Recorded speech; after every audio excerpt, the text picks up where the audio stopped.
So you want to deduct home mortgage interest. Hi, Bob Jennings here. Let's talk about this deducting home mortgage interest on your personal tax return. 5 main points to be able to deduct that interest. But before we do that, let's clarify one of the most common misconceptions in America. You are never ahead of the game having a mortgage on your home. As an example, we do not have a 100% tax rate.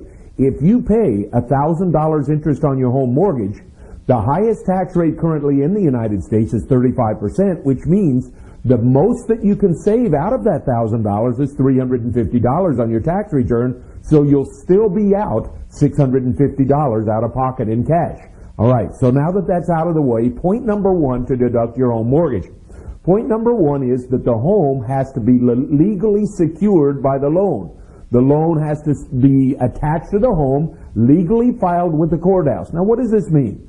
For most of us, it means nothing. You buy your home, you finance it with the bank secures the mortgage at the courthouse legally, and you get to deduct that interest. On rare occasions, some people will buy a home on contract. That means that the seller is financing the home for you. If the seller has recorded that deed at the courthouse, you get to deduct the interest. If they have not, you don't get to deduct it. And finally, third on this first point, if you are borrowing money from a family member or friend to pay for your home, unless that family member or friend secures that loan by filing a lien against it at the courthouse, you're not allowed to deduct it. So point one, the loan must secure the home. It must be legally filed at the courthouse. Point number two is an easy one. In order to deduct the interest, the home must qualify as a home. What does this mean?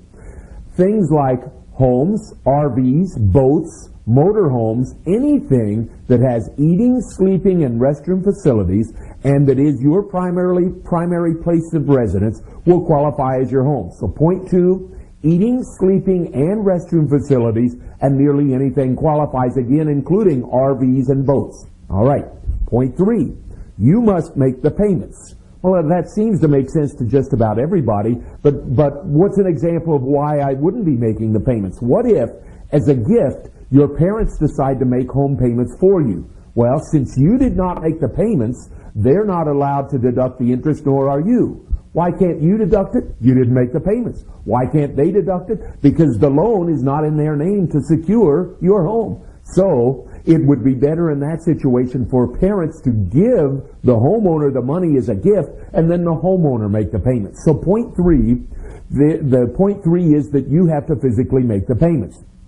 Point four is really our two limits. IRS in point four and point five limits the amount of interest we're allowed to deduct. Point four says we are allowed to deduct interest on up to $1 million of money that we borrow to buy, build, or improve the home that we borrowed the money against. I'll say that again. You're allowed to deduct interest on up to $1 million of money that you borrow to buy, build, or improve the home that you borrowed the money against. Okay? Easy enough. For most Americans, no problem. But in recent years, as we've seen a lot of refinancings, think of this. If you refinance your home and you don't use the refinancing to buy, build, or improve that home, then it doesn't qualify under this test. All right? So what does it qualify under? Our fifth and final point. You're also allowed to deduct interest on up to $100,000 of money borrowed for other purposes. So if you refinance your home, let's say you pull $70,000 out of your home to add on a room, and you spend the entire $70,000. Well, that money actually fits under the $1 million test. So for most homeowners, we don't have a problem. However, what if you refinance your home, or you have a home equity line, and you pull $70,000 out to pay for a child's college, buy a car, pay off a credit card, buy a vacation home, any of those things? That falls under the $100,000 limit. So let's summarize. 5 points to be able to deduct the interest on your home. Point number one, the loan must be secured against the home.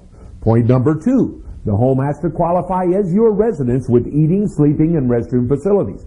Point number three, you must actually make the payments. Point number four, you must have borrowed less than $1 million in total against the home to buy, build, or improve that home. And point number five, you're allowed to borrow up to another $100,000 against the home for non-residential purposes, non-use for buying, building, or improving, and deducting that interest. All right, well, for further questions, please visit us by seeing our website at the bottom of the screen in front of you or calling us. I want to thank you for watching. Bob Jennings signing off.